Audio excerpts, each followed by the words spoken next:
Bueno, entonces muy buenos días al profesor José Eliezer, buenos días para todos los estudiantes que Muy están buenos por días, ahora profesor. conectados. Pues la idea nació del ingeniero Iván Sarmiento. Él quiere, digamos, es como un proyecto nacional que intercambiemos ideas, puntos de vista en diferentes temas. Y en este caso, pues repito, nuestro compañero, el profesor José Eliezer Córdoba, Maquilón, él quiere que mantengamos una charla respecto a lo que es la interventoría de pavimentos. Él es un profesor titular de la Universidad Nacional de Colombia. Tiene, la verdad, una vida muy extensa, la verdad, muy interesante. Tiene una estancia postdoctoral en University of California, Berkeley. Tiene doctorado en Ingeniería de Sistemas de la Universidad Nacional, con pasantía doctoral en la Universidad de Cagliari de Italia, la Universidad Católica de Chile y el Rensselaer Polytechnic Institutes de USA. Tiene una maestría en infraestructura y sistemas de transporte de la Universidad Nacional. Es especialista en vías y transportes de la Universidad Nacional, que tiene mucho que ver con nuestra carrera de ingenieros de transportes y vías. Él es especialista en psicología organizacional, es ingeniero civil de la Universidad Nacional, tiene un diplomado en docencia universitaria contemporánea, un diplomado internacional de investigación, una vasta experiencia docente en la Facultad de Minas de la Universidad Nacional, asignaturas como pavimentos, psicología del transporte, que es la asignatura electiva, también en posgrados, diseño avanzado de pavimentos, construcción y mantenimiento de carreteras, comportamiento mecánico avanzado de mezclas asfálticas, psicología y legislación de transporte, modelación de la demanda del transporte y modelos complejos de elección discreta. Ha participado también como director de tesis de maestría y tesis de doctorado y una amplia publicación de artículos científicos en revistas y congresos nacionales e internacionales. Y también tiene una experiencia laboral extensa, director de pavimentación de vías, coordinador dirección apoyo vial, jefe de división de interventoría de vías, coordinador y conservación de vías, jefe de zona, división de conservación de vías e interventor de vías. Entonces, pues les doy la palabra al profesor. Muchas gracias por su presencia y tiene la palabra, profesor. Profesor José, muchísimas gracias a todos los estudiantes. Ok. Bueno, entonces vamos a hablar de este tema de interventoría. Bueno, hablemos un poco de generalidades. Las interventorías son muy importantes en el desarrollo de un proyecto vial. De hecho, en Estados Unidos, realmente los verdaderos ingenieros son los interventores. El interventor es el que debe saber más acerca de la obra, porque es el quien autoriza la ejecución de determinada actividad. Entonces, si quien autoriza no sabe, pues entonces ahí sí estamos graves. Entonces, debe ser el que más sabe de una obra el interventor. De hecho, los requisitos para ser interventor, por ejemplo, en Estados Unidos son muchísimo más altos que para ser pues un constructor o diseñador. Entonces, partamos de ese punto. Una interventoría se puede hacer a una obra particular de una empresa, de una persona o a una obra del Estado. Entonces, en el sistema de contratación tenemos la contratación privada, que son los particulares entre sí, pues simplemente un particular llama a otro para que le haga una obra y contrata a otra persona para que le supervise esa obra, le haga la interventoría, porque pues si ese no es su oficio, pues no va a saber.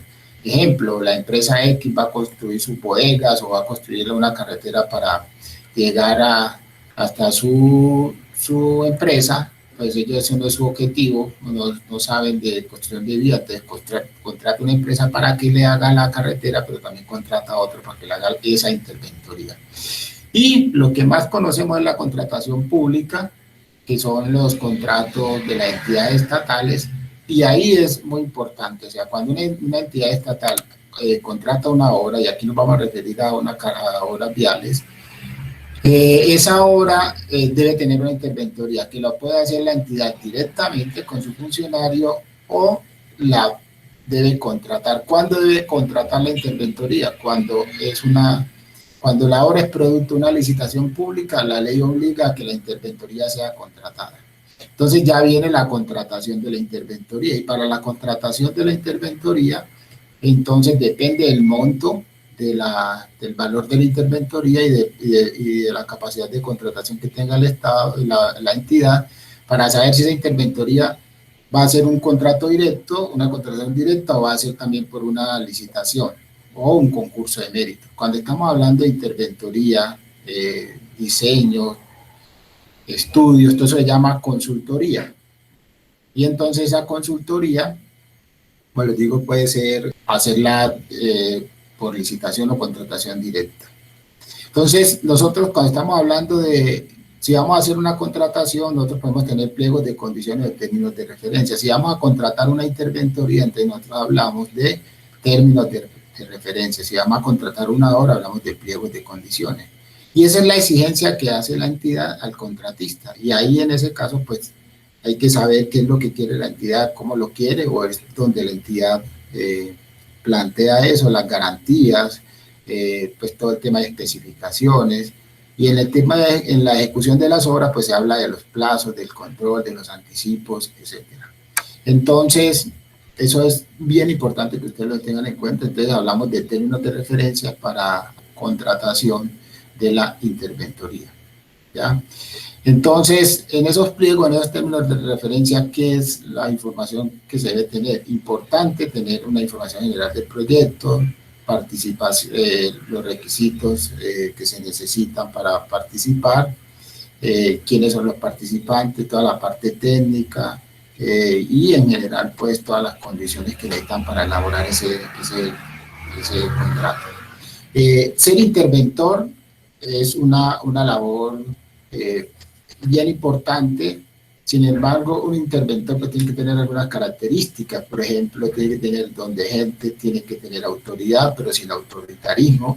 Un interventor debe saber de la obra, como les decía, casi mucho más que el contratista, por el que autoriza, no el que autoriza los pagos, el que rechaza las obras, el que al final de la liquidación de la obra, el que da fe al dueño, el representante del dueño de la obra, el que le da fe diciéndole, hombre, esto está bien o no está bien. Entonces, como representante del dueño de la obra, el interventor tiene todos los poderes para recibir las obras o para no recibirlas. Así que esa labor es bien importante. Como les digo, me tocó ser en la gobernación de Antioquia, director del departamento, director de la Dirección de Interventoría, y fui interventor también de carreteras, construyendo algunos proyectos acá en el departamento de Antioquia. Vamos a hablar entonces de algunas actividades que se tienen, por ejemplo, en la interventoría de una obra vial, la construcción de una vía. ¿Qué hace el interventor en cada una de estas actividades? Para que ustedes pues se vayan familiarizando con el tema. Entonces, cuando vamos a hacer una vía, pues primero hay que hacer los estudios, diseño, y a propósito de eso, por ejemplo, hay interventoría también, no solamente para construcción, hay interventoría para estudios y diseño. Entonces, ahí de pronto la entidad sacó un proyecto grande de estudios, o sea, unos estudios para diseñar, estudios y diseños de una carretera de muchos kilómetros. Ese es un contrato. Para esos estudios es una licitación pública, entonces la interventoría de esos estudios también tiene que ser contratada. Entonces se contrata la interventoría para estudios, o sea, la interventoría no solamente se hace para construcción, sino también que se hace interventoría para los estudios, para diseños. Entonces aquí nos vamos a referir más pues, a la interventoría que se hace para la construcción.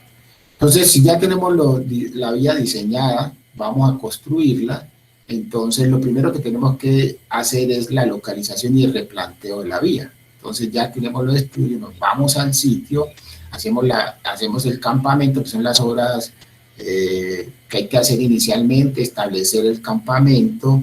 Desde ahí la interventoría debe estar presente, porque los campamentos deben cumplir con varios requisitos. Por ejemplo, el campamento pues tiene que tener buen alojamiento para los trabajadores, tiene que tener todos los servicios sanitarios, tiene que tener todo el tema de señalización, tiene que tener disposición de los residuos, tiene que tener pues todos los sistemas de seguridad. Entonces, desde ahí la interventoría empieza a realizar o ejercer su control. Entonces, ya después que tenemos las instalaciones, como los campamentos, viene la localización y replanteo de la vía. Entonces, en esa localización y el replanteo, la interventoría es fundamental, porque ahí es donde vamos a materializar el proyecto que ya estaba diseñado. Entonces, en ese replanteo, en esa localización, entonces vienen las comisiones de topografía y ahí interviene la interventoría vigilando que efectivamente sea la comisión de topografía o que se había estipulado en el proyecto y que efectivamente sean las personas idóneas para realizar ese trabajo. Entonces, la interventoría está pendiente, primero, el personal sea idóneo. Segundo, que los equipos con los que están utilizando para hacer la localización y replanteo sean los equipos adecuados, que tengan la precisión que se requiere. Entonces, miren que desde ahí la interventoría debe estar pendiente, que la cantidad de equipos sea la necesaria, que no va a ser que llevan solamente un solo equipo cuando son muchos kilómetros por replantear y van a perder tiempo, no van a cumplir. Entonces, la interventoría desde ahí empieza a controlar que efectivamente se cumpla, se vayan a cumplir con los plazos y entonces para eso se debe tener el equipo y el personal adecuado.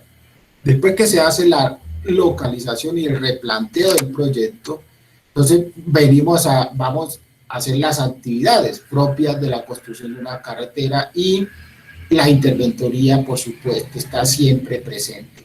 Entonces, ¿cuál es la primera actividad que nosotros vamos a hacer? Si es una carretera totalmente nueva, vamos a hacer una actividad que se llama desmonte y limpieza.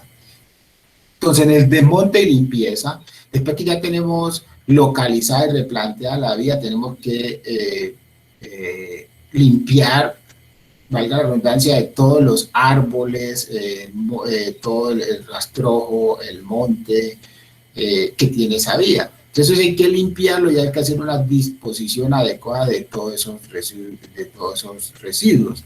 Entonces, miren que para el desmonte hay unas condiciones que la interventoría tiene que vigilar. O sea, se debe desmontar el trayecto que se va a trabajar. Si, por ejemplo, se desmonta muchísima área, por ejemplo, 5 kilómetros, y se empezó a trabajar el primer kilómetro, y eso que ya se volvió a montar porque se desmontó con mucho tiempo, eso le tocaría desmontarlo nuevamente al contratista sin ningún pago adicional. Entonces, ahí viene una programación de los trabajos que la interventoría tiene que estar siempre controlando. Entonces hay que hacer ese desmonte y limpieza con los equipos adecuados, inclusive para tumbar un árbol, pero estamos suponiendo que ya pues hay un estudio de impacto ambiental que autoriza tumbar esos árboles y reemplazarlos por otros árboles.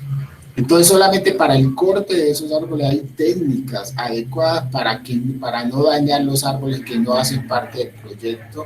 Entonces hay que saber cómo se tumban esos árboles. Ya en el proceso de construcción, pues uno indica realmente cómo se hace. O sea, para eso hay que aplicar técnicas. Hay que limpiar toda esa capa vegetal y todo ese material, por ejemplo, la capa no vegetal, sino de limpieza, o sea, lo que se hace la rocería, eso hay que depositarlo en un botadero. Entonces, la interventoría tiene que estar pendiente que no se vayan a tirar todos esos materiales en predios ajenos, que se vayan a generar procesos de contaminación. Y el material, digamos, de los árboles, que eso hace parte del proyecto. Entonces, ya ahí viene, pues, de acuerdo a los pliegos, se determina qué se va a hacer con eso. Generalmente se plantea, pues, que, digamos, los árboles los puede utilizar el contratista para trabajos en el mismo proyecto. Pero los árboles, como ustedes ven aquí en esta imagen, pues se cortan, digamos, pero queda una parte de las raíces, o en general se llaman los tocones, y eso hay que retirar todas esas raíces. sea, no se puede dejar, esas raíces no se pueden dejar ahí en el proyecto. Entonces la interventoría tiene que velar porque todos esos troncos sean retirados del proyecto. Entonces para eso tenemos equipos especializados, por ejemplo, en el bulldozer, que sirve para hacer los trabajos de retirar todas esas raíces del terreno, porque después vienen otras actividades que necesitan que tengamos ese tramo libre de raíces. ¿Cómo se paga esta actividad? Muy importante. Entonces, el desmonte de la limpieza generalmente se paga por hectáreas, ¿ya? Y hectárea ya limpia, recibida por la interventoría, y ahí es muy importante la interventoría, para recibir esas actividades a entera satisfacción. Si el interventor ve que no se ha cumplido con los objetivos de esa actividad, no se recibe y no se autoriza pasar a otra actividad sin haber terminado por completo esa actividad previa. Después que tenemos el desmonte, la limpieza, ¿qué vamos a hacer? El descapote. ¿No? Que esta ya es otra actividad que es diferente. Entonces, el descapote, ¿qué es? Es retirar toda la materia orgánica, esa primera capa de suelo que es muy buena para cultivar. Entonces, ese material hay que retirarlo. Ese descapote puede variar, puede ser 10 a 20 centímetros o en alguna zona un poco más, de capa vegetal orgánica que se debe retirar, y generalmente esa capa se va a reutilizar después. Entonces, eso no se debe contaminar, sino que simplemente se recoge, se almacena en algún sitio, porque después nos sirve para tratamiento de taludes, nos sirve para cuando terminamos de un botadero, hacer la recuperación del botadero, para temas de paisajismo al final de la vía. Entonces ese escapote es muy importante guardarlo. Si es excesivo ese escapote, que no tenemos dónde guardarlo, pues lo debemos depositar entonces en el botadero, y ya pues allá en el botadero pues es el sitio final, pues como material sobrante. El descapote se hace con bulldozer generalmente, dependiendo de las condiciones. Es probable que una niveladora pueda trabajar ahí. La niveladora puede hacer excavaciones hasta 10 centímetros más o menos, entonces es probable que nos pueda ayudar una niveladora, pero en general ese descapote lo hacemos con bulldozer, incluso con una retro también podemos trabajar. Ese descapote, eso se paga por metros cúbicos de material descapotado y recibido a entera satisfacción. Después que ya sacamos ese descapote, ¿cuál es la actividad que sigue? La explanación para la subrasante.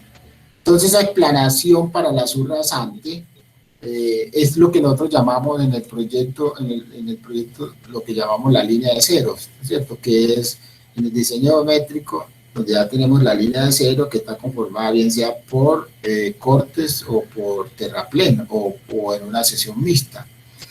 Entonces, hacemos esa explanación. Esa explanación, como les digo, es lo que también comúnmente llamamos movimiento de tierra. Entonces, generar la cesión de la vía. Entonces, como les decía, puede ser una sesión en corte, donde simplemente excavamos, puede ser una sesión en lleno, donde simplemente tenemos que llevar material de otro sitio para conformar la línea de cero, la subrasante, y puede ser una sesión mixta, que en terrenos ondulados, en terrenos montañosos, simplemente cortamos de un lado y llenamos en otro. Son sesiones más económicas porque no tenemos que transportar material de un lugar a otro, sino que en lo mismo que vamos cortando, vamos llenando para conformar la subrasante.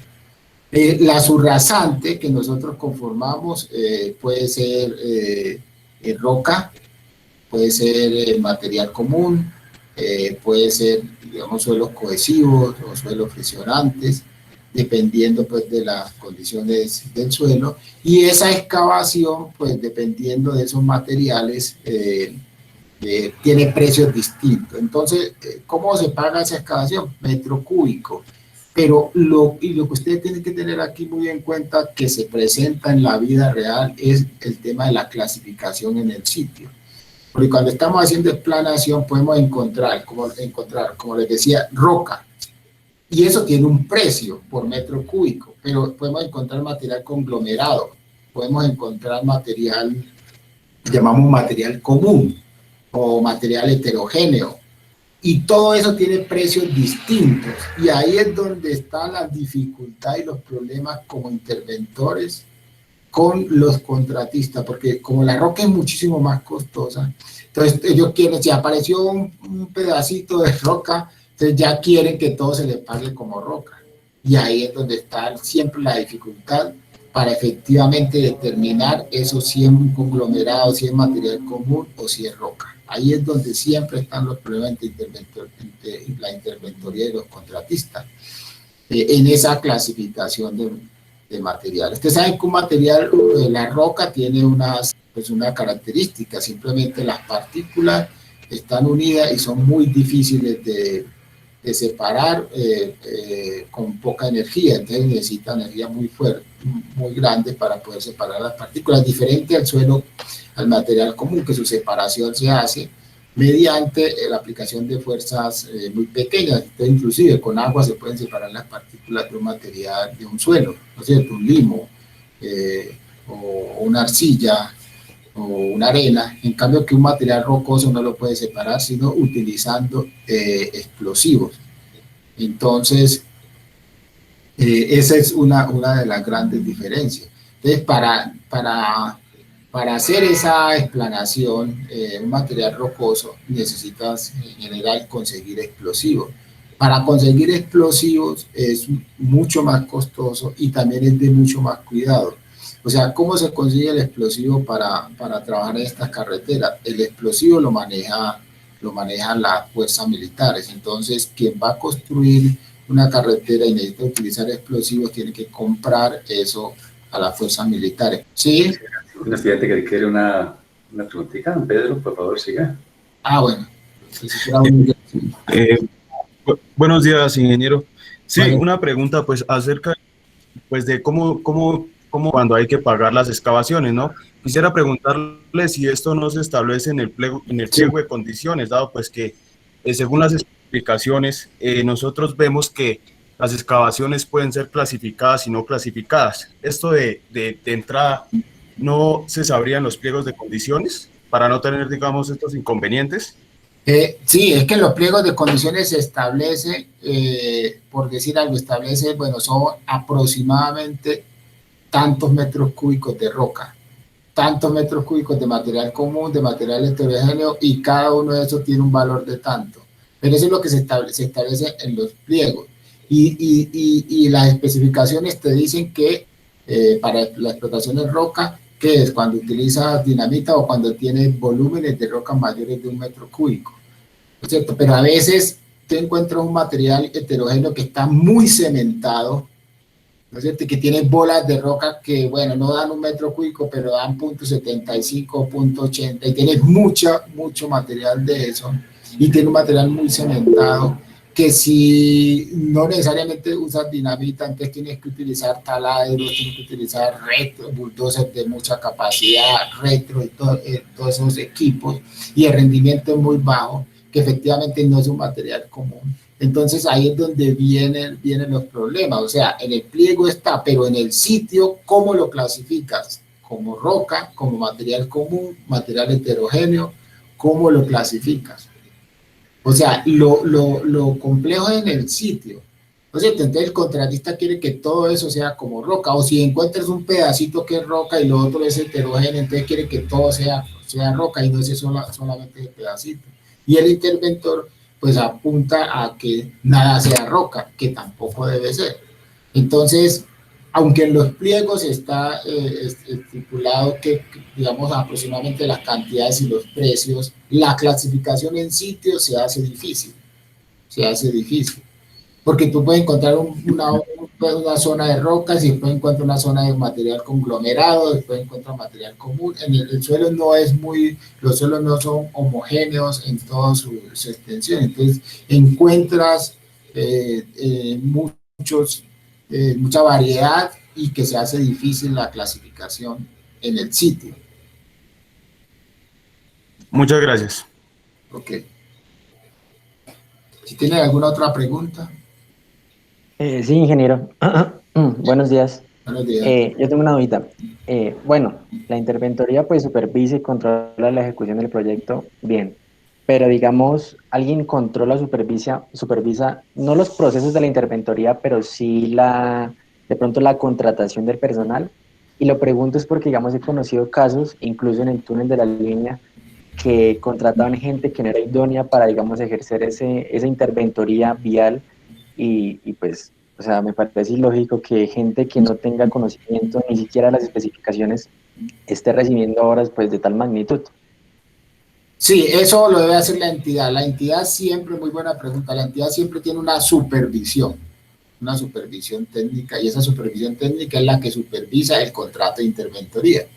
Porque el contrato de interventoría la entidad también le tiene que pagar. ¿Y cómo le paga la entidad a la interventoría si no tiene quien supervise a la interventoría? No solamente en lo administrativo de pagarle a la interventoría, sino saber si controlar que la interventoría sí tenga el personal idóneo. Porque la interventoría, cuando se gana el contrato de interventoría o le adjudican el contrato de interventoría, ellos cumplieron con unos términos de referencia donde propusieron un personal idóneo para hacer esa labor. Y eso alguien lo tiene que controlar, porque si no, ellos proponen, como tú dices, un personal muy calificado, al final ponen a cualquiera y no va a ser la persona idónea para recibir esos proyectos. ¿Quién controla eso? La entidad, mediante una supervisión técnica. Entonces, todos esos proyectos tienen una supervisión técnica, que son funcionarios de la entidad. ¿Está claro? Sí, ingeniero, gracias. Bueno, entonces continuamos. Bueno, entonces después que hicimos ya la explanación, trabajamos en los terraplenes. Los terraplenes, digamos, la conformación de la subrasante mediante la utilización de material de préstamo. Ese material de préstamo puede ser de la misma vía donde estamos haciendo cortes o buscamos zonas, otras zonas donde nosotros hacemos el movimiento de tierra o excavaciones o cortes para llevar ese material al terraplén. El terraplén, todo esto que lo estoy diciendo está basado en especificaciones técnicas. Pues por ahora se están trabajando con las especificaciones técnicas de INVIA 2013, ya están las de 2020, pero no están todavía públicas. Están en un proceso de socialización de esas normas, que son las que próximamente van a entrar a regir. Entonces el interventor tiene que conocer todas las especificaciones técnicas de construcción y las normas técnicas, los ensayos, que es muy importante, ahora les voy a hablar de eso, porque el interventor tiene que, ahora que hablemos de la base granular, de la subbase granular, tiene que exigir todos los ensayos que debe tener el contratista, supervisarlos, revisarlos, los resultados de los ensayos, los materiales y de los laboratorios que debe tener el contratista. Entonces la interventoría le toca supervisar todo eso. Entonces, hablando del terraplén, entonces tiene que cumplir pues con todas las especificaciones técnicas. Hay departamentos que tienen sus propias especificaciones. En su momento Antioquia tenía sus propias especificaciones técnicas. Pero hoy en día se ha generalizado que para el tema de carretera las especificaciones, o sea, todos los departamentos y municipios se acogen a las especificaciones técnicas del INVIA, que como les digo hoy son las de 2013, mientras ya se hacen públicas las nuevas especificaciones de 2020. ¿Cómo se miden las excavaciones? Para medir las excavaciones y para pagarlas, se miden simplemente por topografía inicial, después topografía final, y esa diferencia del volumen, y simplemente se paga esa diferencia del material del terreno natural. ¿Qué tiene que hacer el contratista? El contratista sabe que ese material tiene un factor de expansión, que más o menos, ¿cuál es el factor de expansión? ¿Quién sabe? En un material común, más o menos el factor de expansión. Del 24%, si no estoy mal. Sí, por ahí del orden del 20 al 25%.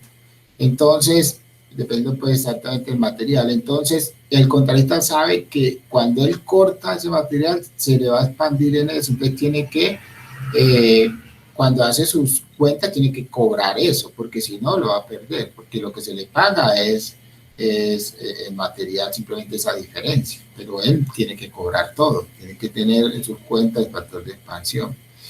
Entonces, simplemente la interventoría, topografía inicial, topografía final, y eso es lo que le paga el contratista. Le paga el material, simplemente, ¿qué le paga ahí? El corte del material, el cargue del material y el acarreo libre. ¿Saben cuánto es el acarreo libre? O sea, el acarreo que no se paga. ¿Cuánto es? ¿Cuánto es el acarreo libre? Inferior a 5 kilómetros. No. ¿Cuánto es el acarreo libre? 100 metros, si me no me perdón. 100 metros. Entonces, eso lo debe tener en cuenta el contratista. A partir de esos 100 metros, entonces, se le paga por metro cúbico kilómetro de transporte de material cortado y llevado a la zona de depósito o a la zona de donde lo vamos a reutilizar para un lleno, ¿no es cierto? Para terraplenes.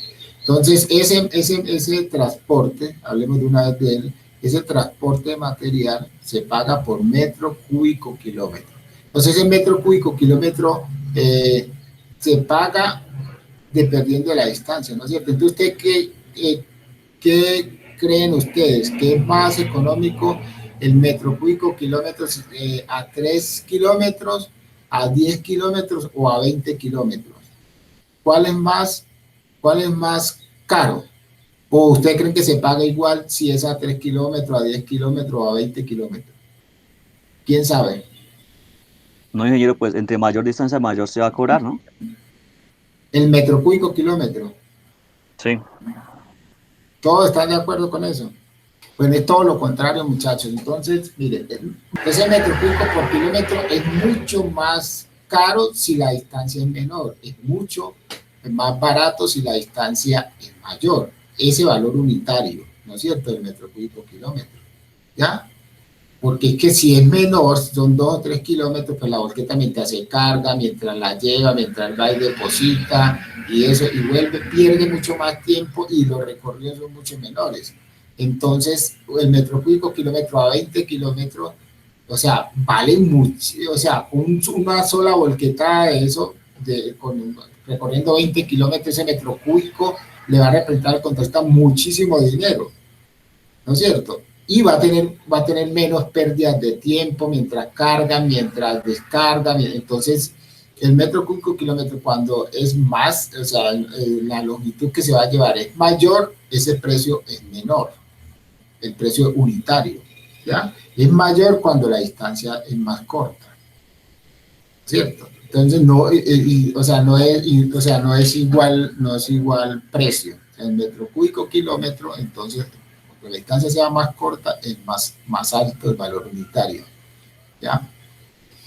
Pero así se paga, y el interventor eso es lo que controla, ¿no? Se tiene que controlar hasta dónde fue, desde dónde lo cortaron y hasta dónde lo llevaron, y para eso el interventor tiene que estar ahí, tiene que tener su personal auxiliar que le esté anotando, ¿no es cierto? O sea, cuántos metros cúbicos están llevando y cuál es la distancia que está recorriendo cada una de esas volquetas, a dónde lo estamos llevando, si es al botadero o a otro sitio para utilizarlo. Entonces, los derrumbes, ya simplemente eso es un material pues, que cae de forma inesperada y que hay que removerlo porque está obstaculizando no solamente pues, la vía, sino los trabajos que se están haciendo en la vía. Entonces, ese material, aquí la interventoría tiene que tener varias cosas claras. Uno, si el derrumbe no puede ser provocado por malas ejecuciones del contratista. Si son realizadas por malas ejecuciones del contratista, tiene que responder por eso. Si son un evento fortuito, entonces simplemente se paga ese derrumbe. Ese derrumbe sí se paga como material suelto, y se paga el cargue de ese material, la remoción no, porque ya cayó, o sea, el corte no, porque no hay que cortar, pero sí el cargue y el transporte de ese material hasta el botadero, y tiene pues un precio unitario que hay que controlar. Ya hablamos entonces del acarreo del material, que ya les digo pues entonces que restando el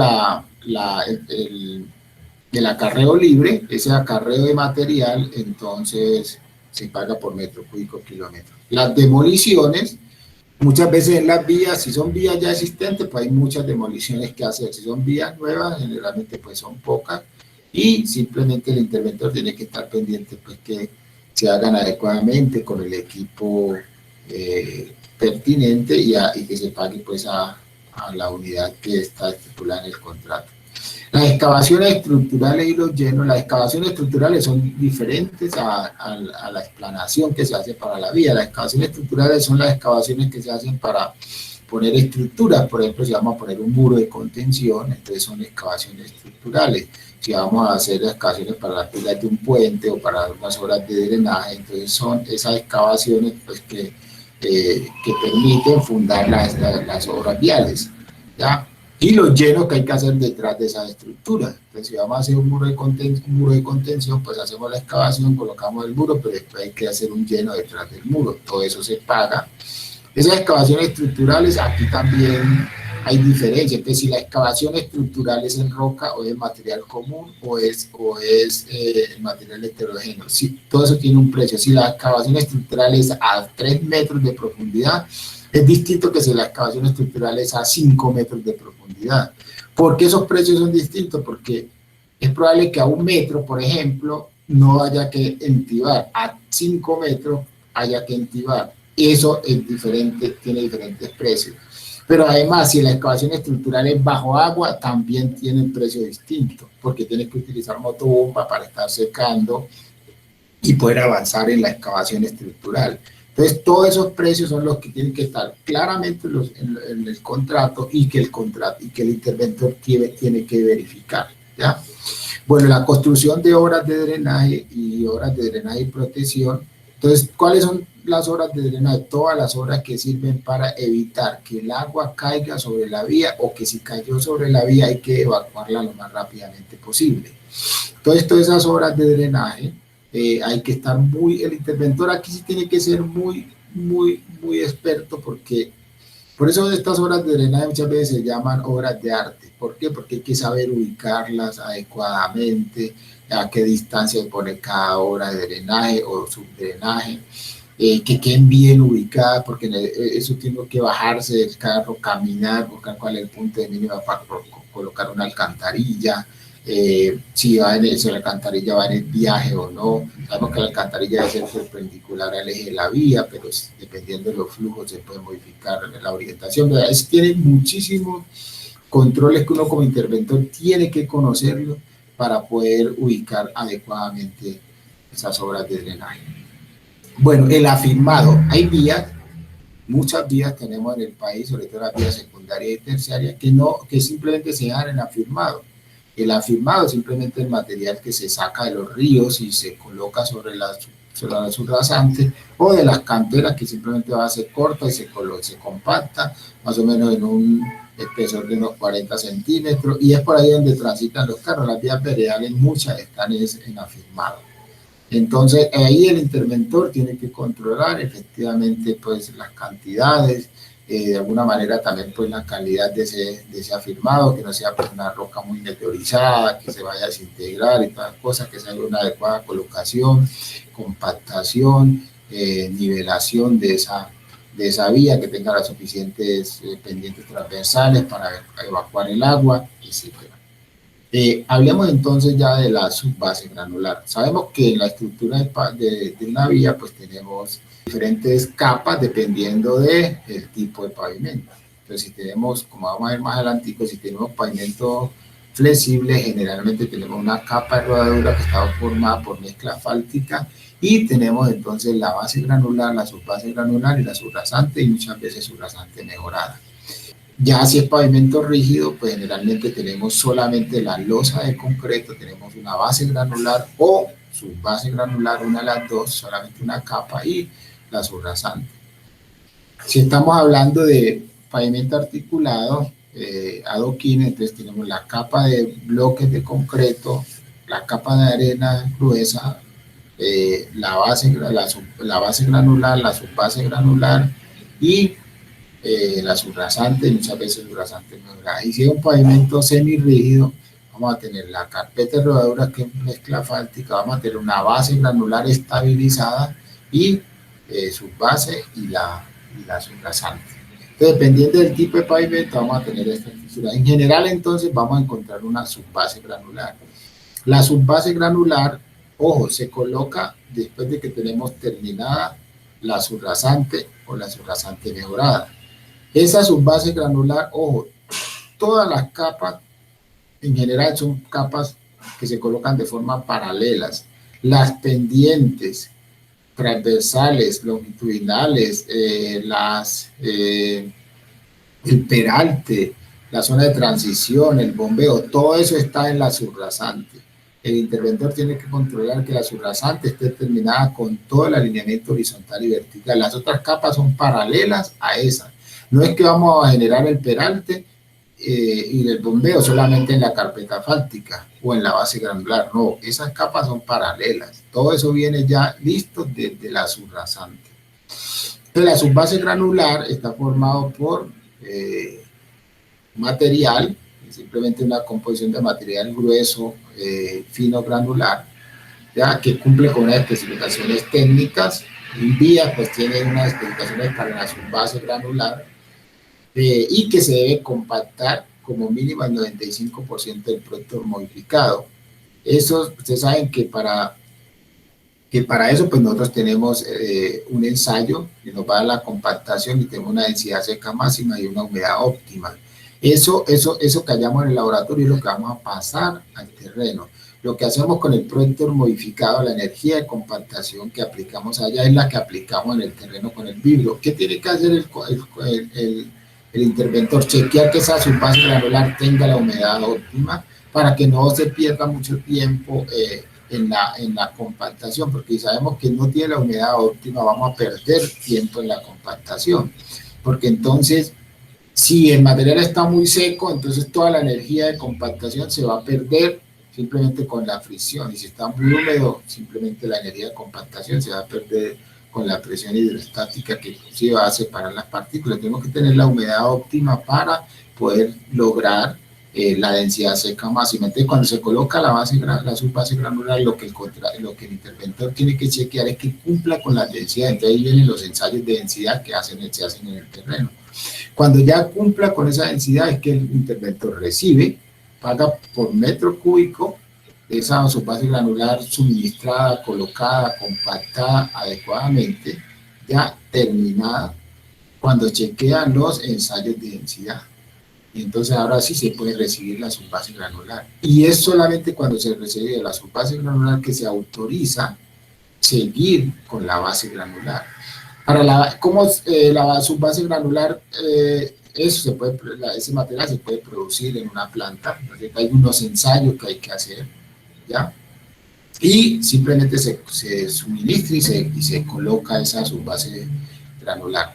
Hablemos un poco de la base granular. Entonces, la base granular es la capa que resiste la mayor cantidad de esfuerzo y tiene una función económica respecto a la carpeta. Cuando nosotros diseñamos, podemos disminuir un poco la carpeta y aumentar la base granular. Esa base granular, además, es la que se estabiliza. Si nosotros estabilizamos la base granular, lo que buscamos es generar una mayor resistencia, disminuir la deformación, hacerla menos permeable, hacerla más resistente y en general hacerla más resistente a los esfuerzos cortantes. Entonces, la base granular, si nosotros la estabilizamos, pues podemos disminuir el espesor total de toda la estructura.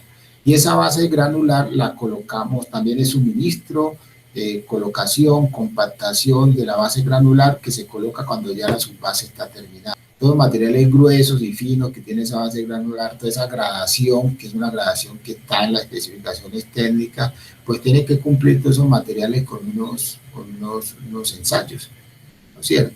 Entonces, también terminada, tenemos que hacer los ensayos de densidad para saber que tiene que cumplir como mínimo con el 95% del producto modificado que hicimos en el laboratorio. Hacemos todos los ensayos y ahí sí el interventor autoriza que se pueda colocar la capa siguiente.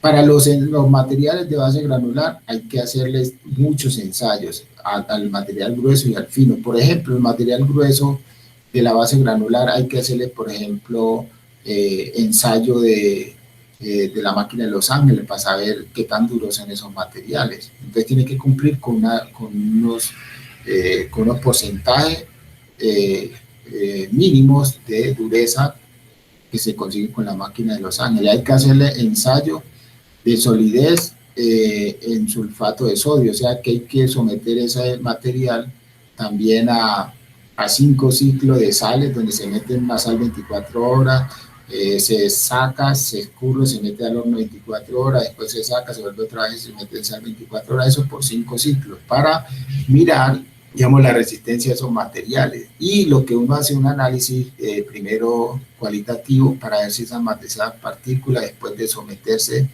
a ese proceso, se desintegraron, se fisuraron, se volvieron escamas, lajas, y después hace un análisis cuantitativo también para poder saber cuál fue la pérdida media de ese material.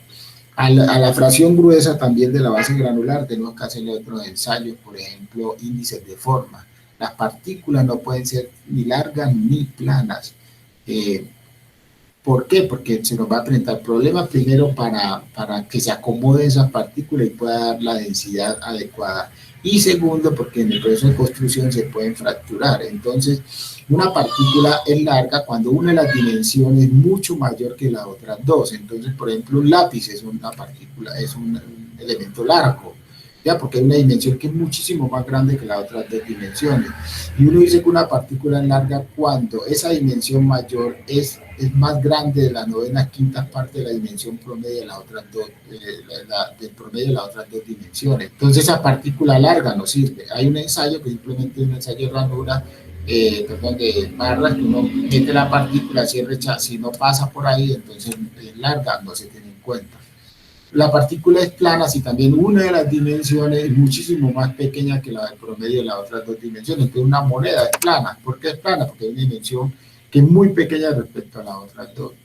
Y uno dice que una partícula es plana cuando esa dimensión más pequeña es menor que las 3/5 partes del promedio de las otras dos dimensiones. Entonces también hay ensayos para determinar si esa partícula es plana, y entonces eso se hace en el laboratorio. El interventor tiene que estar pendiente que cumpla. Además hay que hacer un ensayo de caras fracturadas, o sea, el material para base granular tiene que ser fracturado, tiene que tener rugosidad, tiene que ser angular, igualmente para la carpeta. Entonces ahí se tiene que hacer ese ensayo de cara fracturada, que es un ensayo visual que se hace. En la partícula, mucho más ensayos, pero no nos vamos a quedar aquí, simplemente para que ustedes sepan algunos o repasen algunos. Entonces la fracción fina le hacemos el equivalente de arena. Entonces, para saber qué porcentaje de material arcilloso, limoso tiene la arena que hay que eliminar, entonces por ejemplo uno puede decir, no, es que el equivalente de arena debe ser mayor del 50%. O sea, la norma dice, y lo que el interventor tiene que hacer es hacer cumplir toda la normativa para hacer esa base, fabricar esa base granular, ¿ya? Y después en la colocación controlar que tenga la humedad óptima y que quede con la densidad seca máxima que se determina en el laboratorio. Después que tenemos la base granular terminada, vamos a colocar la carpeta. Si es pavimento flexible, entonces vamos a colocar una carpeta de rodadura. Esa carpeta de rodadura, antes de colocar la carpeta de rodadura, tenemos que hacer una cosa que se llama la imprimación. Ojo con eso. El interventor tiene que velar porque esa imprimación se haga. Hoy en día están eliminando la imprimación y solamente hacen un riego de ligas, si lo hacen o si no ponen la carpeta así, eso no debe ser. La imprimación es un proceso por el cual se aplica, puede ser asfalto líquido o emulsión, que se tiene que aplicar con un equipo especial, que es un carrotanque con una flauta que tiene una presión que permite generar una presión y una cantidad de material de asfalto líquido para poder que ese material penetre en la estructura, ¿no es cierto? Y debe penetrar como mínimo 3 milímetros. Eso hay que dejarlo secar, no se puede imprimir y ahí mismo colocar la carpeta, hay que dejarlo secar como mínimo 24 horas, ¿ya? Y no se puede dejar también la imprimación hecha a más de 15 días, en general antes de los 15 días hay que hacerlo, porque si no, esta imprimación, si hay tráfico por ahí, se va a dañar. El interventor tiene que controlar todo eso. O sea, después que hacemos la imprimación que secó, después de las 24 horas, nosotros podríamos aplicar lo que llamamos el riego de liga. El riego de liga también se puede hacer con asfalto, 60-70 o 80-100, y además el riego de liga hay que hacerlo con asfalto caliente. Hoy en día pues se puede utilizar emulsiones, por ejemplo, una emulsión catiónica de rompimiento rápido se podría utilizar para ese riego de liga. Y cuando aplicamos la liga, inmediatamente hay que aplicar la carpeta. No se puede aplicar la liga y dejar la liga ahí y volver al otro día, ni mucho menos. Después de que aplicamos la liga, pues vamos a colocar la carpeta. La carpeta se debe colocar, es una mezcla asfáltica en caliente, ¿no es cierto?, que se debe colocar a una temperatura mínima de 115 grados centígrados, ¿ya? Saben que en la planta la mezcla asfáltica sale más o menos a unos 155, 160 grados y se lleva al sitio, ¿ya? Y no se puede aplicar a menos de 115 grados centígrados. El interventor, ¿qué hace? Uno como interventor casi tiene que estar ahí. Cuando llegó la volqueta, con su termómetro se monta en la volqueta y allá es donde toma la temperatura, no después que se echó a la finisher en la volqueta, porque no cumple con la temperatura en la volqueta. Entonces lo que uno hace es, bueno, retiren ese material. Si fue ese material, no lo podemos recibir. Ya una vez que tiene la temperatura adecuada, se coloca en la finisher y simplemente pues se va extendiendo. La finisher es una máquina, pues, que es la vibroextendedora, la terminadora de asfalto que llaman. Entonces, esa finisher simplemente coge ese asfalto, lo extiende, le da una precompactación, porque tiene una placa caliente grande que precompacta eso para después pasar el vibro, ¿no es cierto? Entonces esa finisher lo que hace es que coloca pues esa capa. Generalmente la finisher coloca capas que compactado queden de 2 pulgadas, o sea que si tenemos 4 o 6 pulgadas hay que poner varias capas. Entre cada capa hay que poner liga, ¿no es cierto? O si vamos a colocar una capa de pavimento asfáltico sobre un puente, tenemos que poner una liga. Ya, entonces entre cada capa siempre se coloca, cada capa asfáltica se coloca una liga. Después de terminado la carpeta, pues vienen ya las obras de paisajismo, engramado, etcétera. Nosotros, eso en el caso de pavimento flexible, pero en el pavimento rígido también colocamos la base, ya tenemos la base granular, viene entonces ahora a colocar las losas de concreto. Esas losas de concreto, pues sabemos que son tramos de losa, ¿no es cierto?, que generalmente varían entre 4 y 7 metros, y que tienen unas dovelas, unos pasajuntas, que son los que permiten hacer una transferencia de carga entre cada losa, y ahí es donde nosotros, pues, se hace eso para evitar, pues, la cantidad de fisuras y grietas que se dan simplemente por los cambios de temperatura. Entonces simplemente hacemos tramos de losa. Importantísimo el proceso de interventoría, que la losa pues cumpla con los espesores determinados, que el concreto pues sea la mezcla efectivamente que se diseñó y que tenga la resistencia del concreto indicado en el diseño, ¿no es cierto? Los pasajuntas también, que sea la varilla lisa, para eso pasajuntas en las juntas transversales, que sea la varilla lisa del diámetro que nos dio, que el diámetro depende del espesor de la losa. Eso tiene que tener una longitud de esa varilla y una separación entre varillas, que son las que hacen la transferencia de carga. Entonces ahí pues colocamos la losa de concreto. Generalmente ese concreto pues se debe colocar en una formaleta metálica que tenga el mismo espesor de la losa, y se debe dejar fraguar y endurecer. No se puede dar al tránsito, pues alguna vez se dice como mínimo 7 días, pero en general sería 14 días, mucho mejor dejar al tráfico, para dar tráfico. Cuando nosotros colocamos carpeta asfáltica, también como mínimo 6 horas después de que termina la carpeta asfáltica. Muchos terminan de colocar la carpeta asfáltica y ahí mismo dan circulación al tráfico. Eso no es conveniente.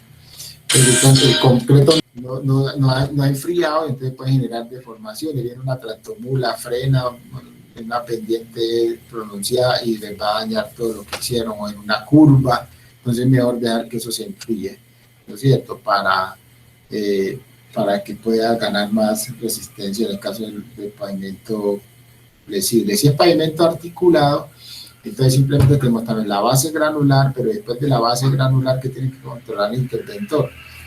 Hay que colocar entonces una capa de arena suelta que simplemente se nivela, después se coloca los adoquines y después se compactan esos adoquines sobre esa arena suelta nivelada y después se le echa la arena de sello y se compacta en diferentes direcciones para poder colocar la capa de adoquines para el pavimento articulado. O sea, es muy importante el confinamiento del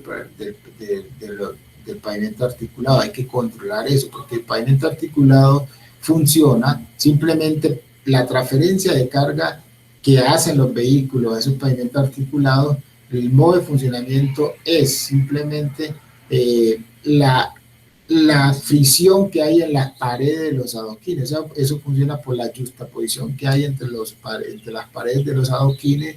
Entonces la carga simplemente se transmite a través de esas paredes, trata de separar el adoquín, pero como hay un confinamiento, entonces funciona ese adoquín como todo ese entramado va a funcionar como monolíticamente si tiene buen confinamiento, si no, realmente no va a funcionar. Bueno, hablemos un poco y muy rápidamente de la maquinaria. O sea, en el proceso constructivo, importante la maquinaria. Entonces, el interventor tiene que controlar que toda esa maquinaria esté en la cantidad suficiente, que sea el equipo suficiente, inclusive el modelo, el equipo que haya sido propuesto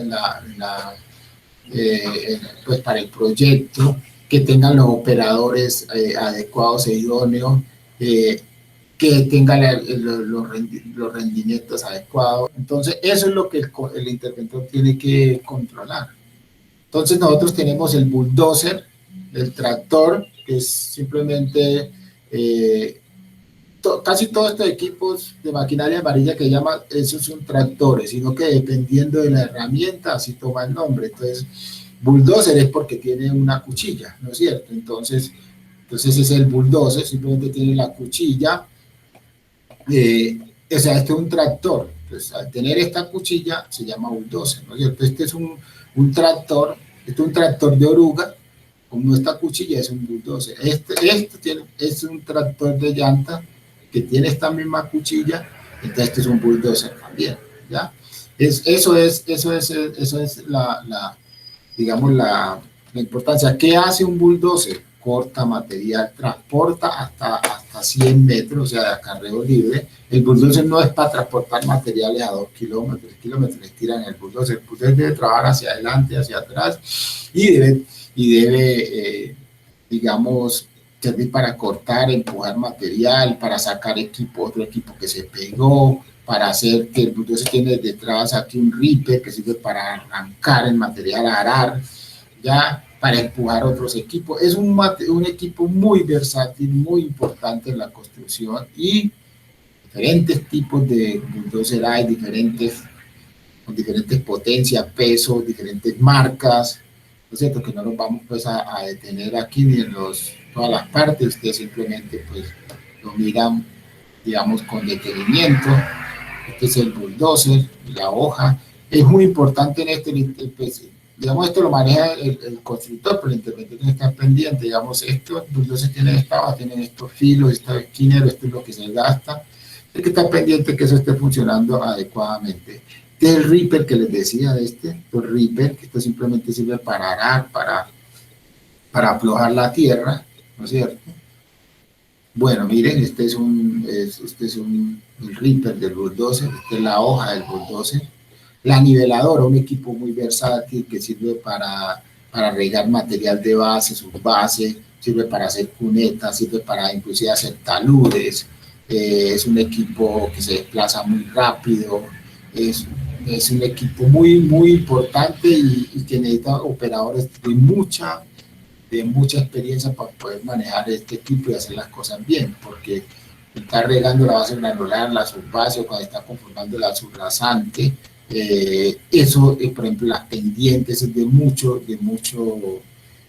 precisión. Entonces se necesita gente que sepa manejar ese equipo, pues es muy versátil, puede cortar hasta 10 centímetros, riega material, bueno, es realmente un equipo muy importante. La red excavadora son de orugas o hay algunas de llantas, que unas que tienen giro de 360 grados, estas pues sirve para cortar, para hacer taludes, para cargar, por eso es muy versátil porque corta, carga, hace taludes, este equipo. Entonces simplemente uno ve el interventor verificar que esté en buen estado. Este es una retro, que es lo que comúnmente llaman pajarita, que tiene un cargador, y tiene el equipo de retro, que sirve también para cargar, inclusive para transportar cosas, para regar material, para hacer zanjas, para hacer pues excavaciones, no solamente planación, sino excavaciones. Este es el cargador, que sirve para, como su nombre lo indica, cargar a las volquetas. Es muy importante en esto saber manejar este equipo, saber cómo es el ciclo,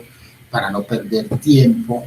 Generalmente los cargadores pues vienen sobre llanta, hay cargadores sobre orugas. De todas las partes del cargador, tenemos los vibros compactadores, tenemos vibros que son de doble tanque metálico, otros que son tanque metálico de llanta.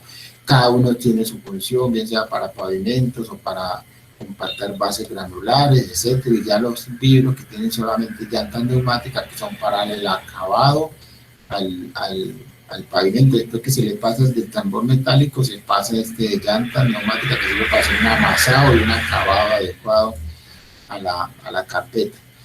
Tenemos estos vibros compactador pata de cabra, que sirve para compactar material, sobre todo las arcillas. Entonces lo que hacemos aquí es generamos una mayor presión, un amasado para hacer esa compactación.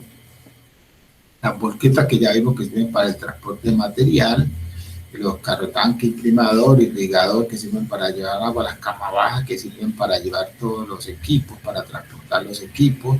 Entonces hay que tener mucho control con eso. Muchas veces cuando se llevan los equipos generan daños en las ciudades, o por donde pasan, porque los cables, cosas, los puentes, por ejemplo, no soportan y se generan daños. Bueno, hay que tener todos esos controles a los accesos de todos estos equipos. Son más camas bajas, por ejemplo, aquí tengo que lleva un cargador. Y esta es la finisher que les decía, que es para colocar la mezcla. Entonces simplemente la horqueta viene, echa aquí el material, se pega ahí, y la finisher la va empujando y va cayendo mezcla sobre esta tolva, y aquí ya la va extendiendo. Hay un operador de la finisher acá y hay otro operador acá que maneja los niveles y que va controlando que vayan quedando los espesores necesarios. Esta es aquí una foto más clara de la finisher. Aquí entra el material, la llega de acá, lleva la placa que lo va extendiendo y lo va precompactando. Mire, aquí está una foto más que pueda apreciar mejor de la finisher, y ya una finisher pues trabajando. Esta es una fresadora que sirve para remover pavimentos que están ya dañados, hacer un proceso de reciclaje, y uno puede inclusive aplicarle asfalto espumado y volverlo a colocar y compactar, y eso le sirve como una base estabilizada. Esta es una recicladora, vamos retirando todo el material y una vez va cayendo la horqueta. Aquí pues la interventoría es simplemente fijar que se esté cumpliendo pues como con todos los equipos que se propusieron. La mototraílla es un equipo muy versátil que corta, carga, transporta y deposita el material en otro sitio. Le corta, y una vez carga, ahí no se carga, transporta, va y deposita en otro sitio. Ya está una planta productora de asfalto, es esta. El material entra aquí, de aquí sale por peso en estas bandas, llega a este tambor, se calienta a 155 grados de temperatura, entra el asfalto caliente, se hace la mezcla, se lleva aquí a este silo, y aquí ya viene la porqueta y se lleva el material. Todo eso desde un centro de cómputo. Después uno hace la fórmula de trabajo, y aquí simplemente casi que lo maneja muy poca gente, pues el operador, el señor que está en esa caseta ahí que tiene el computador, casi que maneja toda la planta, y de aquí simplemente se suministra, se le lleva el material en los cargadores y se produce la mezcla. Ya hablamos de las clases de pavimento: rígido, pavimento flexible, pavimento articulado. Ya pues hemos hablado de todo esto, cuáles son las características de cada uno de ellos. Sabemos que el pavimento flexible es más económico inicialmente, pero tiene más gastos de mantenimiento. El pavimento rígido es más costoso inicialmente, pero tiene menos mantenimiento. El pavimento flexible más o menos dura unos 20 años, 15 a 20 años, el rígido 40 años, el pavimento articulado está más o menos en la mitad de los dos en cuanto a costos y a durabilidad y mantenimiento. Entonces, las clases de pavimento que ya les he hablado, cumpliendo con el tiempo. Entonces, muchas gracias por la invitación y dispuesto pues a responder todas sus inquietudes. Profesor Jorge, muchas gracias, muy gentil por su colaboración, por su clase, muy interesante. Y pues entonces pasamos a la sesión de preguntas. No sé si los estudiantes tengan alguna preguntita al respecto. No, profesor, de parte mía, yo tendría dos preguntitas. Sí. Y digamos, con base en su experiencia, me gustaría que nos comentara qué opina digamos, del estado actual, si es que se puede calificar, de la interventoría en Colombia, interventoría en vías. Y segunda, su concepto referente a los precios que pagan las instituciones, las gobernaciones, los municipios, el INVÍAS, el IDU, a las interventorías. Bueno, muy bien. Muy bien. Con respecto a la primera pregunta, las interventorías, la verdad, se ha entrado en una época de mucho descuido de las interventorías. Hoy en día, por ejemplo, los interventores, casi que el interventor se lo dan a cualquiera, como es casi lo que menos atención se le presta. Entonces, la interventoría el interventor es cualquiera, que muchas veces no tiene experiencia, no conoce, no ha construido, no ha diseñado, no tiene experiencia en la vida, en vías, no sabe, no conoce la norma. Entonces, muchas veces, ya como lo decía un estudiante ahora, muchas veces la interventoría es algo así accesorio, que de hecho, inclusive, muchas veces se contrata cuando ya la obra empezó, porque se contrata la obra y la interventoría se contrata después, y cuando ya la obra empezó no hay interventoría. Muchas veces tienen que suspender porque hay interventoría porque apenas la están contratando. Entonces, desde ahí empieza el problema, o sea, es un aspecto como secundario. Y eso inclusive se ha agravado muchísimo, porque con esta pregunta me da pie para decirle que hoy en día la interventoría, o sea, está tan descreditada, tan demeritada, que con los precios de las APP, la interventoría la paga el mismo contratista. Entonces eso realmente, eso es un remedio de interventoría, eso realmente no tiene sentido. Porque una interventoría que la paga el mismo contratista, me refiero a las concesiones, ellos mismos pagan la interventoría, son de sus mismas empresas, son de ellos mismos. ¿Qué control puede hacer a un proyecto? Entonces, eso que se hacen las concesiones, pues ya entonces lo han generalizado a todos los proyectos. Entonces, la interventoría es lo de menos, es lo menos importante. Es la gente menos calificada y es lo que menos se le para bola. Y mucho menos pues, cuando la paga el mismo contratista. Entonces, ahí qué control efectivo va a haber. Por eso tenemos grandes problemas en la infraestructura del país. Y por ejemplo, por eso se caen los puentes en general, el de Chirajara, todos esos que se caen, el de Caura que se hizo y una vez se inauguró y malo la estructura como un acordeón, el pavimento a los 2 años se dañó y uno no sabe qué da más tristeza, que se haya dañado el pavimento a los 2 años o la excusa que dieron, no, es que se dañó porque no se usó. Hombre, por Dios, o sea, un puente que hicieron que no se usa. Primero no se usa y se daña el pavimento porque no se usa. ¿Dónde está la interventoría de eso? Entonces la interventoría realmente ha perdido mucho peso, no se le presta atención, las entidades no le prestan atención a eso. Empezando con el digo que muchas veces es el último contrato que hacen y cuando ya empezó la obra y no hay interventoría. Y costos también. El costo de una interventoría, uno puede estar hablando de, o sea, el estudio, diseño, interventoría, lo que es consultoría, puede estar entre un 5 y 10% del valor del proyecto. Y pongámosle más o menos que es un 7%, un 5%. Pero ¿qué pasa? Nunca hay plata para interventoría. Y como no hay plata para los estudios, no hay plata para diseño. Yo no sé de dónde ¿De dónde se ha sacado eso? Vea, los municipios hoy en día, o sea, no tienen plata para preinversión, no tienen plata para estudios, no tienen plata para diseños.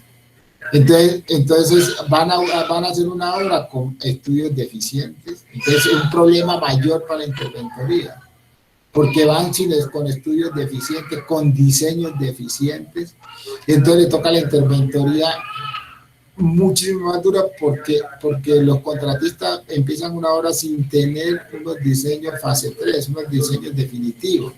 Entonces es muy complicado hacer una interventoría con malos diseños. Porque entonces, ¿qué vas a controlar si los mismos diseños están malos? Entonces, no hay plata para interventoría, no hay plata para estudio, no hay plata para diseño. Todo lo que sea consultoría, no hay plata. Para hacer obras sí, pero para hacer obras malas, deficientes, porque no hay cómo se controle, no hay cómo controlar. Entonces, y la interventoría, entonces, si la hacen, entonces no hay plata para pagar diseño, rediseño, no hay plata para pagar laboratorio, no hay plata para contratar personal adecuado, idóneo. Entonces, con respecto a la segunda pregunta, generalmente las entidades no tienen plata y entonces pagan cualquier cosa. Entonces, por eso también pues, hacen cualquier cosa de interventoría, porque no pagan lo que es. Profesor, muchas gracias. Sí, la verdad coincido plenamente con su concepto. No sé si mis estudiantes tienen alguna preguntita para el ingeniero. Pues digamos de lo que hablan ustedes, sí, pues digamos también tengo entendido que, y lo que he visto, ¿no? Que claro, hacen un proyecto y esa vaina a los 2 años ya falla, bueno, toda esa cosa. Pero bueno, el contratista, bueno, la persona que, la gobernación, el municipio, el INVIAS, el Estado, no hace un control, no reclama sobre eso, no exige una garantía sobre esos proyectos. O sea, depende, mira, deberían hacerlo, pero muchas veces no lo hacen o se van en largos procesos que nunca terminan nada.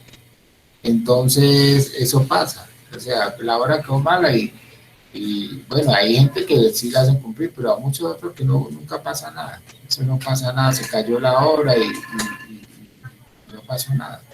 Entonces, yo digo, por ejemplo, las concesiones, yo estoy muy de acuerdo que en las concesiones necesitamos para mejorar la infraestructura allá en el país, pero necesita más control, más interventoría y necesita más transparencia en eso. Porque es que ellos, por ejemplo, ellos hacen, y como no tienen buena interventoría, no tienen buen control, ellos se les cae el puente, pues eso no vale nada para ellos porque lo tienen asegurado y además después suben los peajes. Entonces no importa que caiga el puente varias veces. Que estaban haciendo la vía y se les cayó un derrumbe que dañó el acueducto, dañó una quebrada, miles de toneladas de metros cúbicos, que se interrumpió la vía durante tanto tiempo, eso no pasa nada. Porque ellos cobran todo eso. Y como simplemente es una concesión, ellos todo eso, hacen la obra mala, la hacen 2 o 3 veces y todo eso lo cobran. Entonces, ¿qué control, qué interventoría hay ahí o qué les interesa a ellos que les controlen? Cuando supuestamente lo que el gobierno como les transfiere toda la responsabilidad, ellos tienen que ver por eso. Sí, ellos hacen todas esas cosas, pero todo eso lo cobran. Y si lo hacen 3 veces porque quedó mal hecho, todo lo cobran. Porque no hay quien les controle eso, no hay supervisión adecuada, no hay interventoría. Esas entidades no tienen con qué la y no tienen con qué hacer la supervisión a esas concesiones. No tiene gente para eso. Ellos simplemente gente allá para chulear y recibir la APP y adjudicarla. De ahí para allá, ellos defiendan como puedan. Entonces, hay una ineficiencia en eso. O sea, necesitamos ese modelo de contratación que es importante para hacer la infraestructura del país, pero sí necesita que se haga un mínimo de control y de transparencia en esos procesos. Y como les digo, de ahí viene que la interventoría realmente no tiene presupuesto y no tiene mayor importancia en los proyectos, porque como les digo, la paga el mismo contratista y las entidades casi nunca tienen plata para eso y bueno, todo eso es realmente grave para el desarrollo de la infraestructura del país. Por eso tenemos una infraestructura de alguna manera tan deficiente. Una pregunta. Ingeniero, pues es como un caso que yo he visto, como de aquí que conozco la vida real, digamos, hay contratistas que, bueno, se ganan la obra y pues contratan fuente de material, sigue, suministro de material, todo eso. llega, como que acumulan mucha cantidad de dinero que deben a esa fuente de material, terminan la obra y pues van a entregar la obra de interventoría. No sé, la interventoría puede hacer algo como para exigir que el contratista pague esos dineros que debe, o ya, no, ya es algo como muy aparte de la interventoría. Claro que sí, el internet, claro, y de hecho ellos tienen póliza, ellos tienen una póliza que son responsabilidad civil a terceros. Entonces ellos, es responsabilidad de la interventoría velar porque paguen esa plata. Inclusive la interventoría puede retenerles pagos y liquidación del contrato si ellos no han pagado. O sea, no es responsabilidad de la entidad esos negocios con terceros, ¿no es cierto? No es responsabilidad, o sea, la entidad no pueden ir a demandar a la entidad porque el contratista no pagó, porque eso está claro en los pliegos en la minuta del contrato y en los pliegos. O sea, la entidad no es responsabilidad solidaria por eso, pero la entidad sí tiene que velar porque el contratista pague sus obligaciones. Eso sí lo tiene que hacer porque de otra vez la gobernación, nosotros, o sea, la gobernación estaba pendiente, la interventoría estaba pendiente de que el contratista cumpliera con esos pagos a terceros. Y hay unas pólizas para eso. Muchas gracias. ¿Alguna otra preguntita, señores estudiantes? Sí, ingeniero, yo tengo una pregunta respecto al profesional de control de calidad, digamos, ¿qué relación o cómo se puede relacionar con el interventor o si puede el mismo interventor ser el profesional de control de calidad? Bueno, no, el profesional del control de calidad lo tienen las empresas, ¿no? Eso es una obligación que deben de tener esos profesionales de control de calidad y de seguridad en el trabajo. Eso lo tienen que tener. ¿Qué hace la interventoría? Tiene que velar porque ellos sí cumplan con esa función. Entonces, además, la interventoría también tiene sus controles de calidad y tiene sus laboratorios. La interventoría tiene sus laboratorios y tiene sus profesionales de calidad y todas esas cosas. Pero tiene que vigilar y controlar de que la empresa, que los profesionales de la empresa cumplan con sus funciones. Y que los laboratorios cumplan pues con la norma y que el personal de calidad cumpla y que el de seguridad y salud en el trabajo cumpla. Todo eso, la interventoría tiene que estar vigilante de eso. Porque si no, entonces la empresa te puede poner esas personas ahí y no hacer nada. Pues bueno, profesor Rodríguez, muchas gracias por su clase, por su disposición y le agradecemos enormemente acá desde la UPTC. Igualmente le agradezco a los estudiantes de Interventoría de Vías su presencia, su participación. Y pues quedo, digamos, pendiente para cualquier inquietud de su parte, para quizás en un futuro pues seguir realizando esta clase de intercambios. Me parece muy interesante compartir los diferentes puntos de vista. Son diferentes experiencias que, lo que el profesor decía al comienzo, yo también estoy muy dispuesto a aprender. Uno todos los días aprende de todas las personas. Profesor, muchas gracias por todo, muy amable por su clase. Profesor José, muchísimas gracias a todos los estudiantes también por asistir y por estar pendientes y por sus preguntas. Espero haber contribuido con algo en este mar del conocimiento de las vías, de la infraestructura, de la interventoría. Bueno, agradecerles por la invitación y siempre estaré dispuesto a contribuir y ayudar en lo que más podamos por el beneficio de la educación y también de la infraestructura del país. Muchas gracias.